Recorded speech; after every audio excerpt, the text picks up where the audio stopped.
I honestly believe that the person who doesn't want anything is happier than the person who has everything.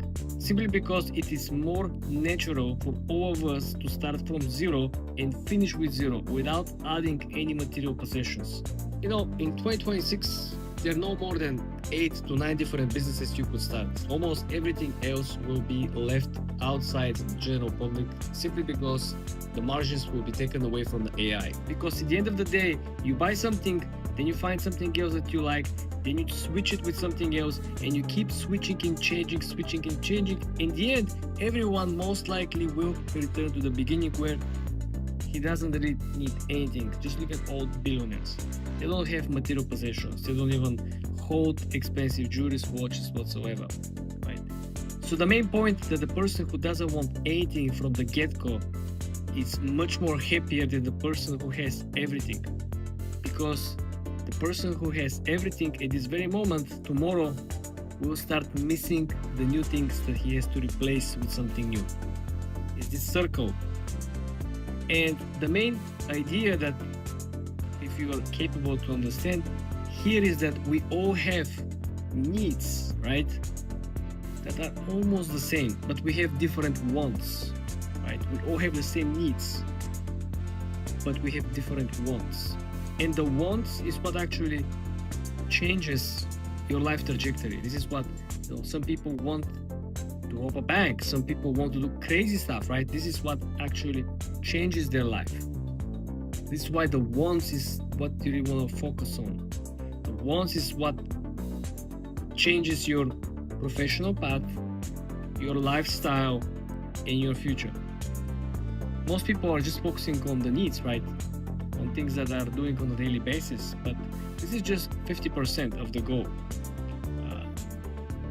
If you really think deeply,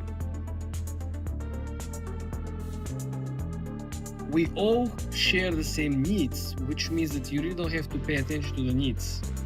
But if you focus 100% on the wants, then you have much higher chance to achieve happiness, because you're focusing 100% of your time, focus, energy on only 50% of the formula, which is only what you actually want in life. And I truly believe someone the other day told me a quote that was absolutely amazing.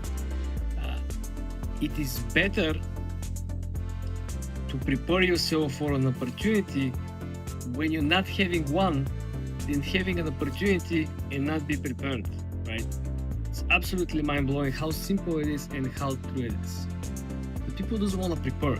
If something doesn't seem obvious that it is going to happen to you or you have to deal with, people prefer simply to postpone, not prepare, not pay attention, not learn more about it, and understand there's, of course, limited memory capacity. We're pretty overwhelmed from a lot of information on a daily basis, but you need to create a stack of your mind where you're able to act and react very, very fast, considering that if you focus on your wants, this will change your life 100%, for good or for bad.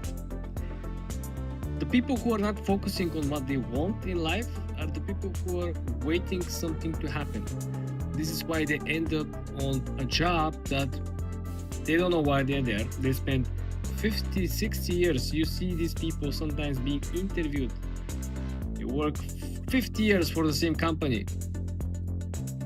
And if you ask them why, they have no clear example. They said, I started here in 1940s, and I worked there until 1999, and they have no clear reason why, because they didn't focus on the wants. This is why it is very, very important. You have to sit down, grab a pen, write down. Don't focus on needs. Needs are coming naturally, common sense.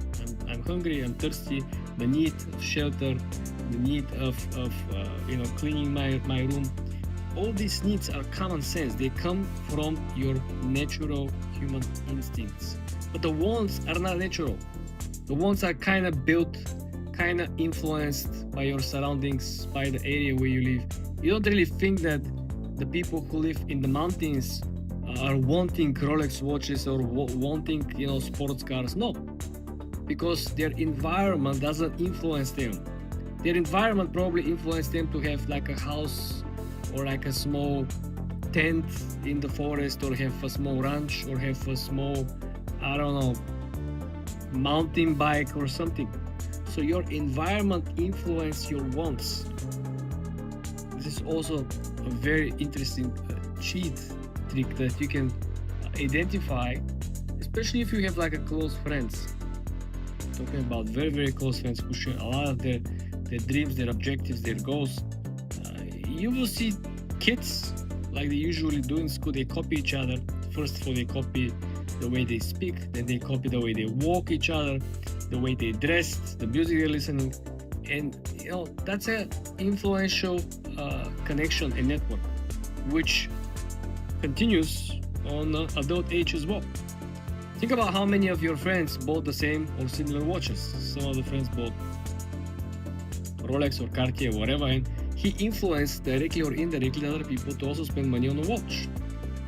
Or they bought a car, and other people also got influenced by, you know, got exposed to what is the feeling or what is the actual emotion of owning a car. So it creates a new want in their atmosphere, right? Before they weren't thinking to buying a car, buying a watch, it was not a thing. But they got influenced by their environment. This is why you want to perfect your life.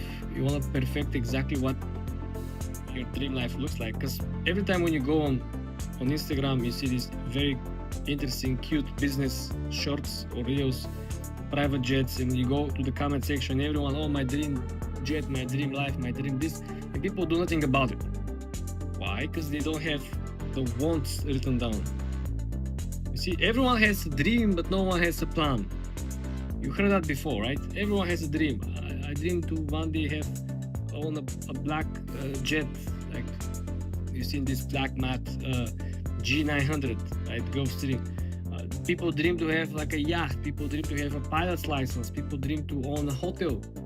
But they just dream. They don't have a plan how to actually get things done. And when you don't have a plan, you're waiting like these people who spend, like I said, their entire life working for a company, not sure why. Not sure why they didn't, try to work in different company. Not sure why they didn't start their own company. Not sure why they didn't get promoted. Not sure why they didn't get raised, working for 40 years, right? So many different questions.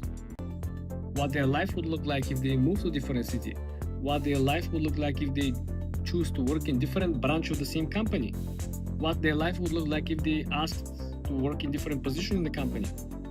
It's simple questions, but everything comes down to one thing and one thing only. You analyze your wants.